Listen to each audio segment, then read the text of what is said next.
kid, he's gonna remember.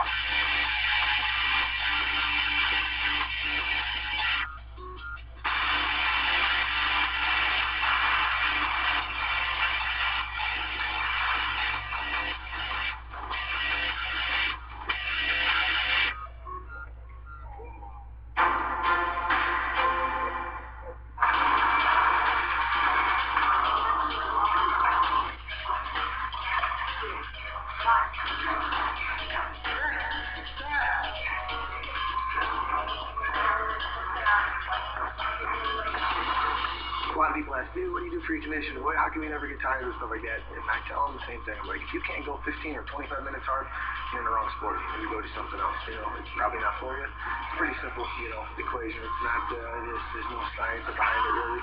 The more time you take breaks, you think about that. I think about things too much. My mind wanders and it's like, all right, now I'm getting tired. When you just blast through it, before you know it, you look at the clock, you're done. We're about 3 weeks out of the fight now. We're about to peak, you know. We're here at the gym, and we went through just a quick 30-minute rigorous workout. We did, you know, some box jumps, explosive push-ups. We were on the tread sled, some sprints, just different things that Coach, she always mixes up. Kelly Teakin, she's definitely gotten much faster, much quicker, more explosive than I was in the past. She's always focused on, you know, power and explosion. We're all about, you know, quick movements, stuff like that, explosive power, things that are really going to get, you know, me set up for my fighting style, which is, you know, taking guys down, posturing up in the guard, firing big punches and elbows and stuff like that.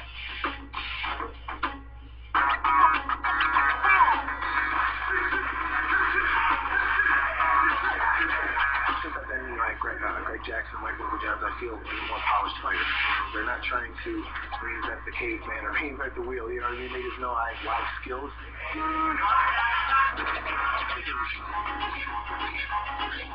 It's just a matter of polishing some things, you know, and I feel so much more confident than I did just going out there and kind of slamming guys around, you know, stuff like that, taking punches and, you know, with hair flying and stuff like that. So I feel a lot more confident in my abilities. They're just adjusting a few things. Clay can outgas anybody out there. There's no reason for him to go 3 rounds all the time. He has that potential to hurt people. He just got decided that he wants to do that. Sit down his punches and punch through his opponent, and then just still stand and take it down. A lot of people think Cletus, you know, he's just going to take you down and lay on you or he's going to ground upon you, but people don't realize, you know, that I do have power in my punches, and I'm going to continue to show that in this next fight. I'm really excited about Clay's improvement. This is the first camp that we've done with him where I've really seen a marked improvement. So we're in it to win this fight, but even if we lose it for some reason, he's made such big improvements that he's on the right path, and I'm gushing about it just because I've never seen him look this good in practice. Not leaps and bounds better. Rafael Dos Anjos is a very tough southpaw Brazilian. He can mix it up on his jiu-jitsu on the ground. He can mix it up standing. So he's a really dangerous opponent. We think that Dos Anjos is going to try to bring the fight to the cage and try to hold me down right there and, you know, posture up and try to submit me. I think it's going to be a great test for Clay to see where we're at and where we can go, and it's going to be a really exciting fight because, you know, Clay Guida always brings it. There's never a fight that he's not in that's just not fight of the night. Not what I was lacking. It's just some things I wasn't putting together. Now we are, and we're a well-oiled machine.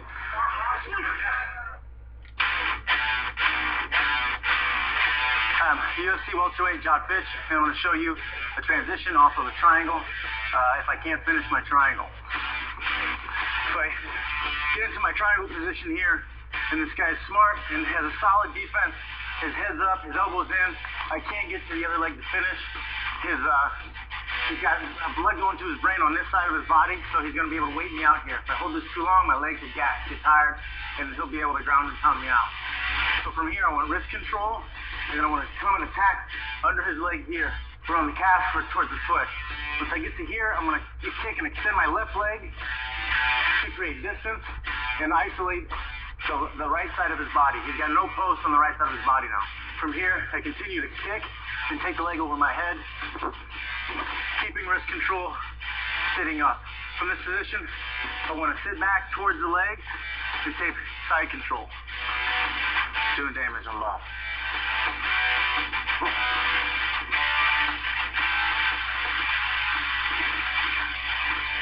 If you're preparing for a fight, try that. If you're not, don't try that at home. Hi guys, this is Matt Hughes from the UFC. I'm here with Jeremy Horn, and I'm going to show you my favorite guard pass. When I opened the UFC magazine for the first time, I saw that I had the most guard passes in UFC history. This is one I can actually credit for Jeremy. He showed me probably 10 or 11 years ago, and it's great. It's very high percentage guard pass. Here I am. I break Jeremy's guard, and I tuck a leg into a half butterfly. As I'm looking at Jeremy, I've got the left side tucked. I take my right hand and underhook so I can control Jeremy's right side. I also keep my head here where Jeremy cannot key lock my arm. If I don't have my head here, Jeremy can come up and get a key lock on me. So here I am. I shift my hips to the left, and I take and I push my hand down on this leg. I can do this a couple ways here. I can come with my right leg all the way over and pass, or I can push down and come with my other leg right here into a full pass. The whole time keeping control of Jeremy's far side with this underhook. And that's my signature move. Thanks for watching, guys. Hi, I'm Roy Country Nelson. This is the Las Vegas armbar, and this is an exclusive with the Las Vegas Country Club. Put your foot on the hip, right leg chops down, left leg comes up, hips come off the ground. See how his arm's like a slot machine, and then I'm just gonna yank it off. Put on his hip, 10, turn, squeeze your knees, and then just yank down on the arm. And then you get the jackpot. Hello everybody, I'm Chael Sonnen, and I want to go over a jab today. Now a jab may sound like a simple technique, and it is, but it's the basics that are going to win championships. The key to a jab is done with our lead hand, meaning if I lead my right leg, my right hand is my jab hand. Emphasis on a jab is simply to make contact with our opponent. You'll hear a lot of talk of where the finger should be, where our thumb should be. Should it be up? Should it be sideways? Should it be down? The key is to just make contact, measure your opponent so we can set him up. That's what a jab's doing. The key to a jab isn't the offense, it's the defense. My hands are protecting my face, so when my hand leaves my face, I need to protect myself defensively with my shoulder. My shoulder replaces the hand, my opposite hand stays up near my cheekbone to protect myself from strikes from the opposite side. Right here I'm protected, and I can also strike my opponent effectively. I'm Chael Sonnen, this is a jab, best of luck.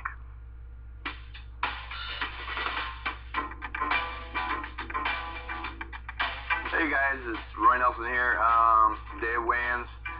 Just finished doing a pre-weight, checked my weight, I'm right on at 266, so I should be good by the time we head over there and, pee a couple times. I'll probably be right under 265, so we're going to be actually heading over there right now.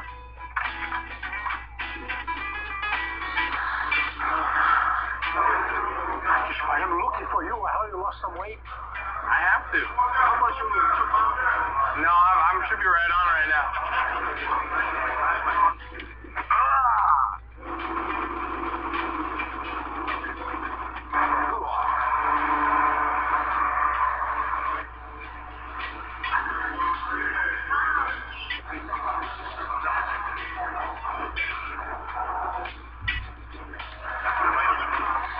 I'm gonna go cut weight. I'm gonna go pee. I think I'm fighting for the title right now. I mean, Junior is definitely the guy that everybody just kind of ducked, he's ran through, pretty much the heavyweight division. He's almost cleared it all out. Yeah. So for me to get the chance to go against Junior, I think it's going to be a great fight, and I just can't wait to hopefully be the #1 contender. Yeah, definitely. That's all I have.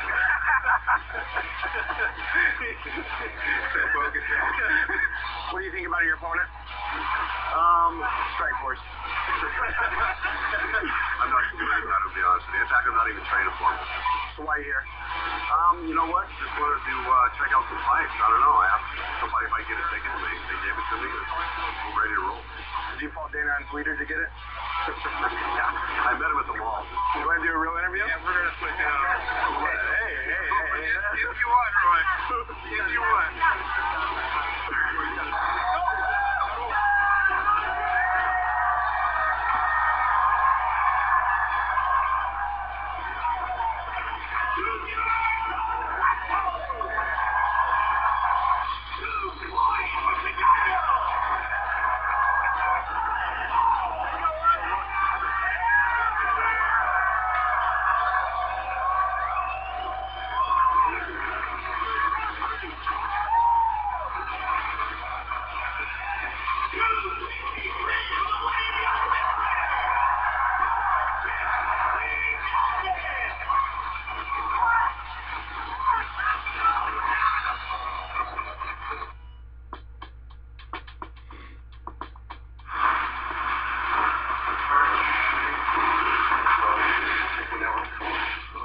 The game planning starts as soon as you hear the name. Okay, we want you to fight this guy. Right away, my wheels are turning.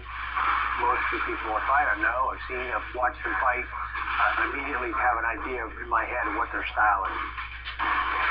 And then from there, we go to watching tape. Let's see progression, oldest fight to newest. What areas do they seem to like to be in? Which fights did they lost? Where did they not like? You know, what's their conditioning like? What's the pace of their fights? Where are they dangerous? Where are they not dangerous? Kind of evaluate their strengths and weaknesses the best that we can based on that. This is your time to work things in your mind, okay? I'm just going to do mild resistance, okay? Let's go. We come up with those situations that we think are pertinent to this guy in this fight, and we replicate those situations over and over and over again. Good. Nice. Gorgeous. Nice. Randy, as soon as you get him against the wall, think it's the fence, immediately go for that high single. Just drill it in, okay? Well, we first got a call for a game plan, and I look at the fighters, spend a lot of time watching tape on them, looking for what their preferences are, where they go when they're in trouble, where they go when they're winning, what moves they rely on, what psychology they rely on. And then I get the advice from all my other coaches and people that work with me, the fighters, everybody kind of gives me their 2 cents. I mix it around in a pot, and it kind of comes out with what we all feel comfortable with. To me, game plan is paramount. Under the close supervision of Greg Jackson and Mike Winklejohn, the 2 best guys in the business, talking to me what I feel comfortable developing, game plans and things like that. They're not trying to reinvent the carpenter. They're not trying to, change me as a fighter. They're just trying to tweak some things to make me a championship fighter. The whole process takes me 20 to 30 seconds. It's a long process. You have to know your enemy and know yourself. It's contingent on what my fighters' abilities are and what they aren't, and how can we bring out the best in my fighters and bring out the worst in the other person. There's a lot to it.